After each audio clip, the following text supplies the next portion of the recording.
Hey, this is Dave DeCamp from antiwar.com. This is anti-war news for Monday, September 4th, 2023.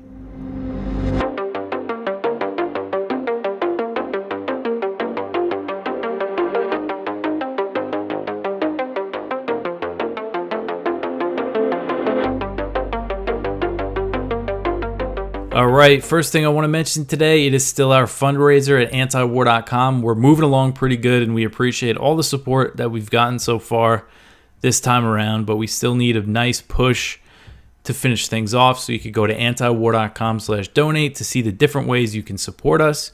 And if you go up to the top of the page, we have a nice letter from John Mearsheimer making the case for antiwar.com and telling people to give generously, so we really appreciate that endorsement from Mearsheimer. So listen to him and go help us out.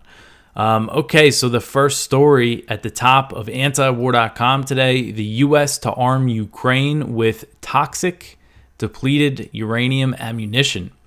So the U.S. is set to arm Ukraine with controversial depleted uranium ammunition as part of an upcoming arms package for use with U.S.-made Abrams tanks. And this was reported by Reuters on Friday. So depleted uranium, or DU, is a heavy metal that's a byproduct of enriched uranium and is extremely dense, making it a good material for piercing armor. But the issue is that it is toxic. It has low levels of radiation. It's obviously not as radioactive as enriched uranium, but it still has radiation. And it is linked to cancer and birth defects in places where DU ammunition was used, including Iraq, where the U.S. used an enormous amount of DU, both during the Gulf War and the 2003 invasion and after that.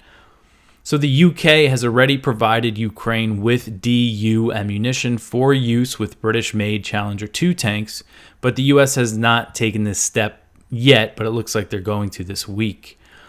So if you remember earlier this year when Vladimir Putin ordered the deployment of Russian nuclear weapons to Belarus, he said he was doing it in response to the British arming Ukraine with depleted uranium. So Russia views this as a big escalation.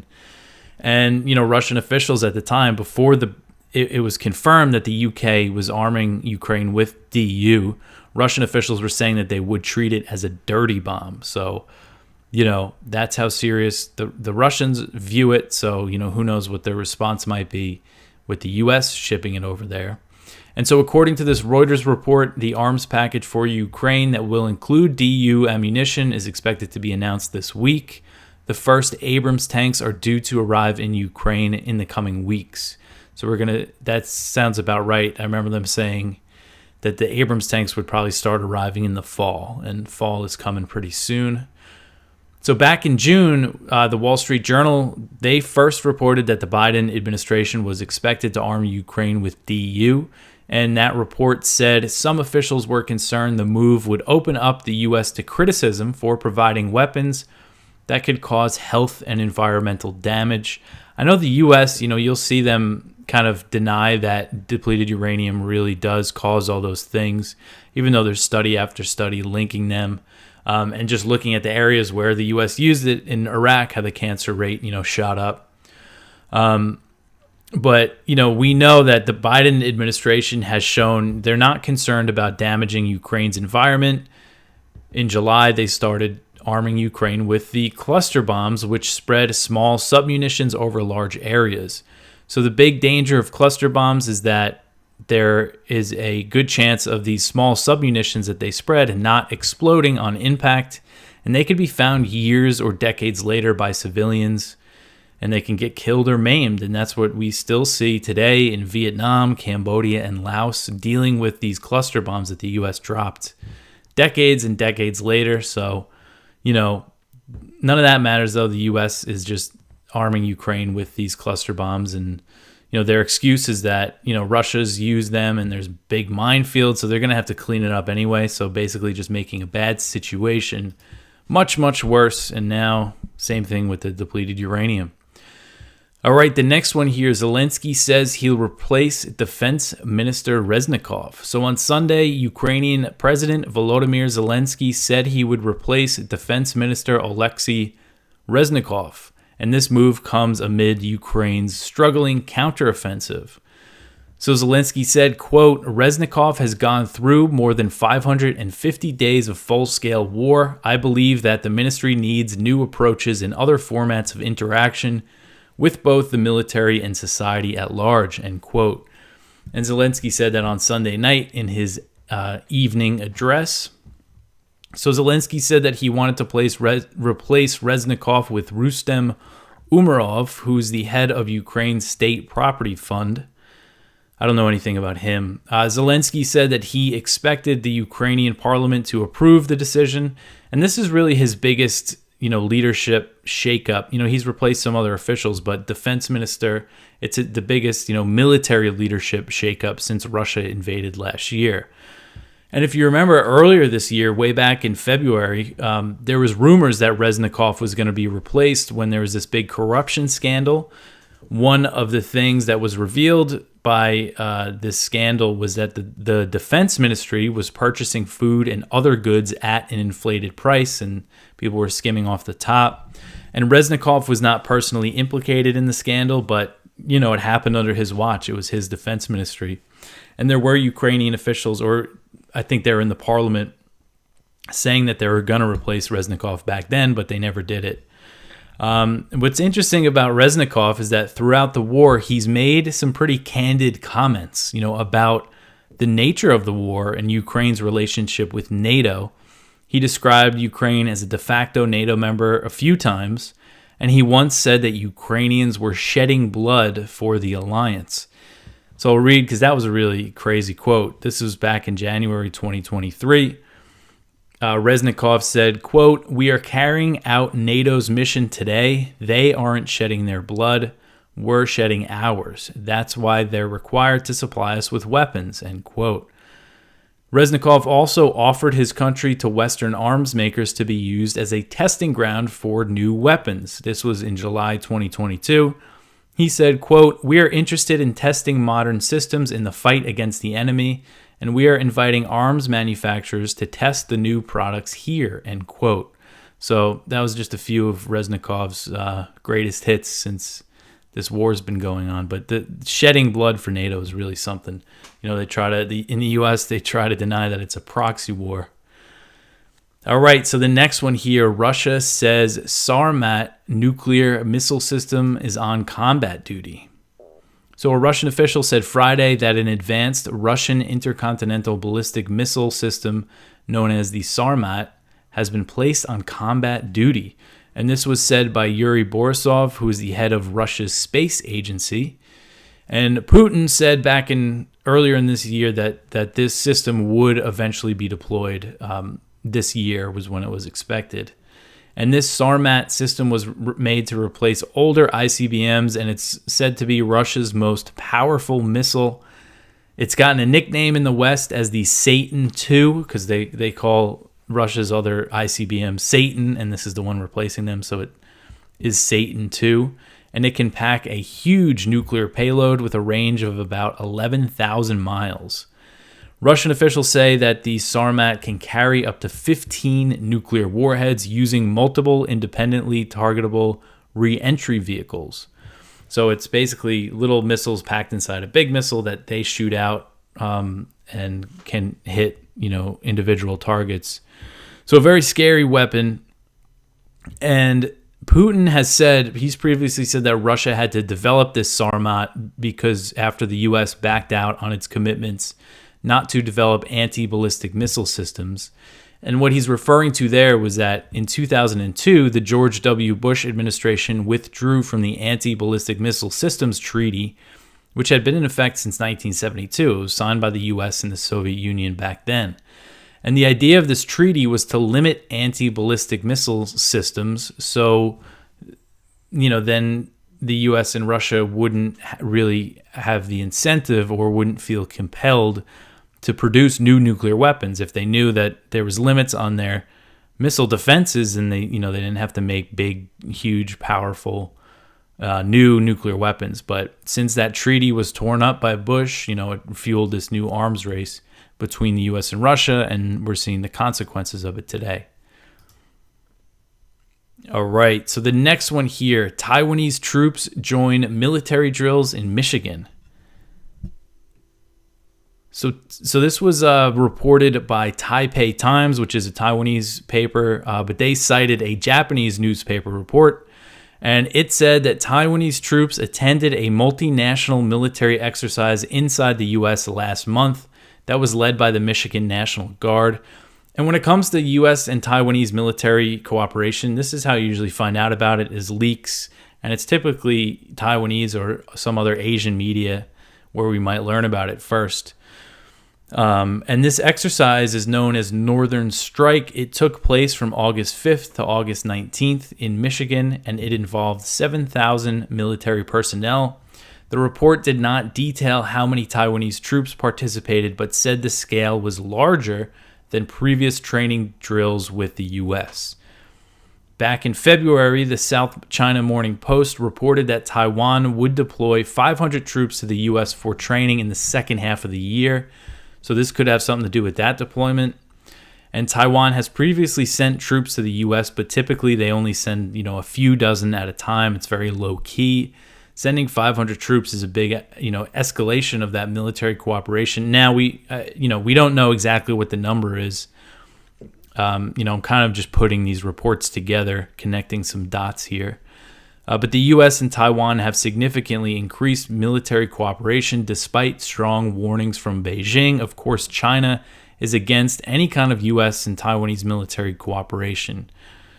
In April, Taiwanese media reported that the U.S. sent 200 troops to Taiwan to assist in training, which is the largest known U.S. military presence on the island in decades. 200 troops might not seem like much, but again, the U.S., between the time they severed formal relations with Taiwan in 1979 and until recently, they would only send like a few dozen military trainers, and it was very low key. Nobody ever really talked about it. So what's interesting is that this report from this Japanese newspaper, Sankei Shimbun, it said that these drills were taking part with the National Guard, that the Taiwanese military was cooperating with the National Guard inside the U.S. in an effort not to provoke China too much. I guess they still understand some of the sensitivities, and they think maybe because it's the National Guard and it's, they're like a state military as opposed to, the federal military, China won't be mad about it as much. But I'm sure that, either way, China is not happy. And the U.S. began expanding its training of Taiwan's military to include the U.S. National Guard in 2022. And this move has been compared to how the U.S. National Guard started training Ukrainian forces in 2014, which was a very pivotal year, of course. That was the year that the U.S. backed the coup that ousted former Ukrainian President Viktor Yanukovych, that led to Russia's annexation of Crimea and sparked the civil war in the Donbass. And then U.S. and NATO military cooperation with Ukraine really increased, including this National Guard training. So I think, this has kind of been building, this increasing U.S.-Taiwan military ties in recent years. But I think 2022 was a pretty pivotal year. That was when Nancy Pelosi went over to Taiwan and provoked the largest ever Chinese military drills around the island. And since then, the pressure has been on Taiwan more. All right, so the next one here. In Taiwan, Representative Whitman vows a resolute reaction if China attacks. So Representative Rob Whitman, he's a Republican from Virginia. He led a congressional delegation to Taiwan. And while he was there on Friday, he said that Taiwan should expect a resolute reaction from the U.S. if China attacks the island. He said, quote, "Know that any hostile, unprovoked attack on Taiwan will result in a resolute reaction from the U.S., end quote. So on Twitter, Whitman wrote that China's, quote, "unprovoked aggression toward Taiwan is a threat to the rest of the free world," end quote. So it's interesting he's saying unprovoked. It seems like this is the new language now since the U.S. has been calling Russia's invasion unprovoked. Now they're saying if China attacks Taiwan, it's going to be unprovoked, even while they're in Taiwan doing things that will provoke China. And it seems like they're trying to change the definition of the word. Provoke doesn't mean something's justified. It just means that, it's something. It's a reaction to something, and it's clearly a reaction. What China is doing around Taiwan is clearly a reaction to the U.S. increasing its military and diplomatic ties. In this story, again, I mentioned the Pelosi trip because it's kind of the most obvious example.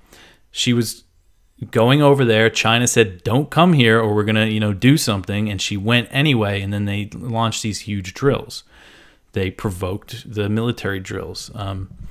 Again, it doesn't mean it's justified, but that's what caused them. But anyway, but when it comes to what the U.S. would do in the event of a Chinese attack, so I mean, what Whitman is saying here is pretty ambiguous, a resolute reaction. We don't really know what that means, obviously, and the U.S. is not obligated to intervene if China attacks Taiwan, as the U.S. terminated its mutual defense treaty with Taipei in 1980, and that was part of the normalization of relations between the U.S. and China. Although President Biden has said he would send troops to defend Taiwan if China attacks, which is insane, saying that you'll go directly to war with another nuclear power, but it's still not official U.S. policy. But China hawks are calling more and more to change what they call strategic ambiguity on this issue to strategic clarity. So that's something, if that policy is ever changed, that's another thing that I think is just going to make the war between the U.S. and China more likely. All right, I want to take this moment to mention our sponsor for today's show, and that is the Expat Money Summit. So if you go to expatmoneysummit.com, you can put in your email to get a free ticket. So this event is coming up. It's going to be held from October 2nd to October 6th, and it's hosted by Mikkel Thorup, who's the head of Expat Money. And what he does over there is very interesting. And his work is helping people who are considering moving out of the country or getting a second residency somewhere, whether it's temporary or kind of like a fallback plan. And that's what this summit is all about, is learning these, the information that you need, if you want to take that step. And I think it's a really good resource for people, especially people that work from home, work online, and they have the option if you want to, move somewhere else. And the things that you'll learn about this at this summit is about residencies and citizenship, which is, one of the biggest things, obviously. Also wealth protection and tax planning, investing and diversification, the expat lifestyle, community and network, and much, much more. Lots of great speakers. Jim Rogers, Tom Woods, Dr. Ron Paul, Doug Casey, Peter Schiff, Mark Faber. So again, go to expatmoneysummit.com. You can watch a little video there and sign up. Just got to put in your email, and it's completely free. So go check that out. And now to get back into the news, China blasts the U.S. for zero-sum Cold War mindset. So this comes really at the conclusion of Commerce Secretary Gina Raimondo's visit to China. So I'll just explain this a little bit because Gina Raimondo, she was just over there in China, and what the U.S. has been doing with these sanctions on China, trying to stop them from being able to produce certain advanced semiconductors and signing these investment bans. The U.S. is calling this de-risking, not decoupling, because they're saying this is all being done in the name of national security. But it's also depriving China of certain things that they need for semiconductors and trying to cut them off from supply chains. So, of course, China's not buying that de-risking thing. So this article is from the South China Morning Post. Washington's repeated calls for de-risking, not decoupling from China's economy has been a hard sell to Chinese leaders after the two countries set up a mechanism this week to assess how they can jointly tackle sensitive trade and tech curbs in the coming months. Hailing her productive China trip that marked an important beginning in managing bilateral relations, U.S. Commerce Secretary Gina Raimondo relayed the message once again to her Chinese counterparts this week that the U.S. does not seek to decouple, nor does it intend to hold back China's economy. But she also insisted that the U.S. would not negotiate in matters of national security after Beijing and Washington debuted an information exchange mechanism on export controls.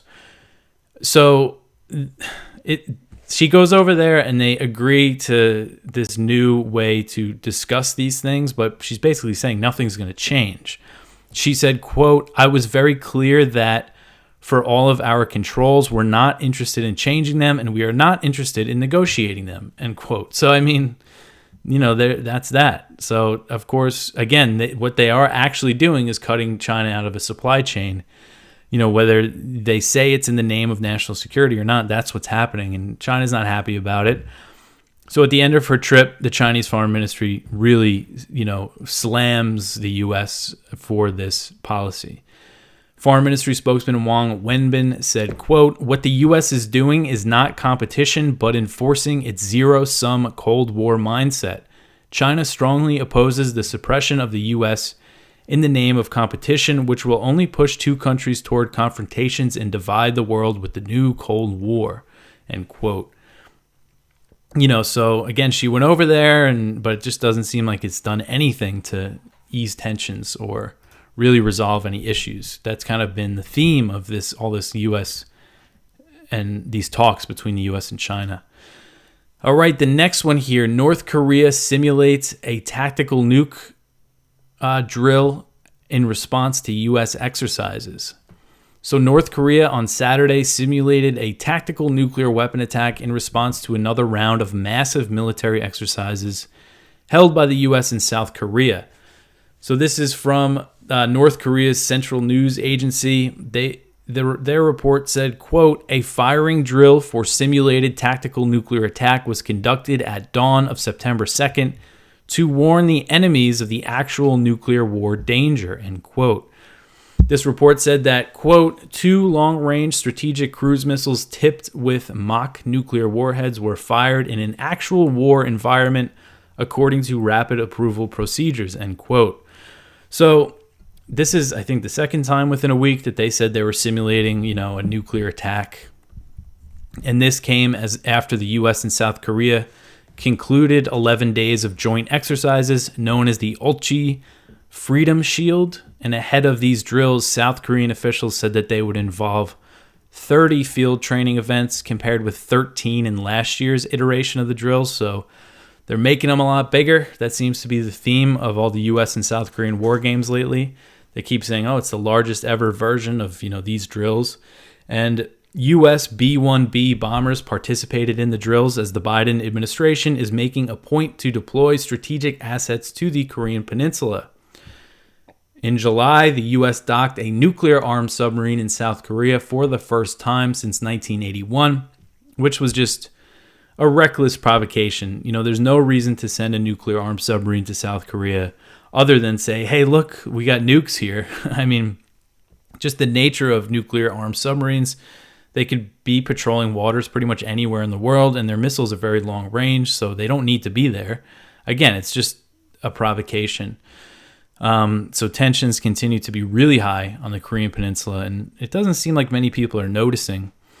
The way North Korea's media is putting it, they said, quote, "The recklessness and dangerous nature of the confrontation hysteria recently betrayed by the U.S. and the gangsters of the Republic of Korea are unprecedented in history," end quote. And it looks like these tit-for-tat escalations will continue, unfortunately. All right, the next one here is from Kyle Anzalone at the Libertarian Institute. U.S.-backed Syria rebel groups fight near a U.S. base. So this fighting is still going on in Syria. At least 50 people have been killed in battles fought between the Syrian Democratic Forces and the Deir ez-Zor Military Council in eastern Syria.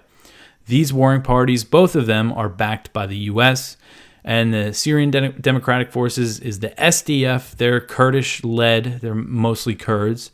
And the Deir ez-Zor Military Council, the DEMC, is Arab. I believe they're Arab tribesmen. So last week, the head of the DEMC, Abu Khawla, was arrested during a meeting with the SDF, and they alleged that he was engaged in some criminal activity. And that sparked the fighting, and they said they had some sort of agreement, but the fighting has continued. And now over 50 people are dead, and the U.S. is calling for the fighting to stop. And some of the fighting occurred at the Al Omar oil field, where U.S. forces have a military base. because the U.S. is occupying oil fields in eastern Syria. But yeah, it seems like it's still simmering over there. All right, so the last story here is very interesting. An ex-Italian prime minister says that France and the U.S. downed a passenger plane in 1980. So a former Italian head of government has accused France and the United States of being responsible for the death of 81 aircraft passengers in a mysterious crash more than 40 years ago in a failed assassination attempt on former Libyan President Muammar Gaddafi. So this was on the evening of June 27th, 1980. The Itavia Flight 870 with 81 people on board crashed near the island of Ustica, which is north of Sicily, resulting in the deaths of passengers and crew members. The incident is one of Italy's worst air disasters in history. So this, in an interview published on Saturday, former Prime Minister Giuliano Amato, who was prime minister in the early 90s and then again in the early 2000s, he said that he supported the claim that France, with the assistance of the U.S., sought to eliminate Libyan leader Gaddafi, believing that he was on board the targeted aircraft. The passenger plane was shot down by a missile fired by a French fighter jet, he alleged. He says that's the most credible version of the story, is that the French did it with the complicity of the Americans trying to take out Gaddafi. And the French government has yet to respond to the claims. And, I don't really know anything about this plane crash. So, maybe some of you do. There might be theories that it was something like this that happened. And there was a criminal trial against high-ranking Italian military officers who were suspected of concealing information in the case. So I think they don't know what happened.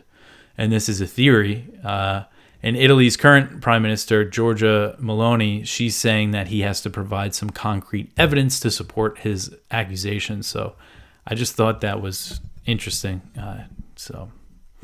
But that is it for the news for today. Please go check out our viewpoints. We have one from Stephen Bryan over at his Substack, Risks for NATO in Ukraine's Attack on Russian Territory. One from Ted Galen Carpenter, The GOP Declares War on Mexico. One from Tim Black, From Libya to Niger, How the West Sowed Chaos in the Sahel. One from Eli Swain, Censorship Has Never Been Worse at Guantanamo. That's over at The Intercept. In our spotlight today, Bound to Lose, Ukraine's 2023 Counteroffensive, and that's by John Mearsheimer at his Substack, so definitely go check that out. And again, read his letter telling you to donate to antiwar.com. Also, go check out our blog. We always have a lot of content in there. We have Conflicts of Interest, which is Kyle Anzalon's great show, and his episode in there is asking if war with Mexico is next. There's also an interview I did on the Misty Winston show, which is on TNT Radio. It's a live radio station, and Misty's a great host, and she had me on the other day to talk about some of the news I've been covering, so check that out. Check out her show in general. It's a great show. I also just did Dave Smith's podcast, Part of the Problem, which I'm sure many of you know who that is, and we're going to post that in the blog too one of these days, so go check that out. I could put the link in YouTube as well if you want to check it out. But that's everything. I just want to remind everybody that this week I'm taking 2 days off at the end of the week, so there's not going to be a Thursday and Friday show. We have to go get a new baby at the hospital, so I should be back Sunday if everything goes well. There's a chance I might take that day off, but I'm going to try to at least record the show to have a show for Monday. And, I know it kind of blows my mind that there's people who listen to this show every day, people who rely on this show to get their news. So, when I do take 2 days off like that, the next episode that I do after that, I'll plan to hit on kind of the big stories from the days that I missed, up top. So, we don't miss too much. But that's everything. I'll be back tomorrow. Thanks for listening.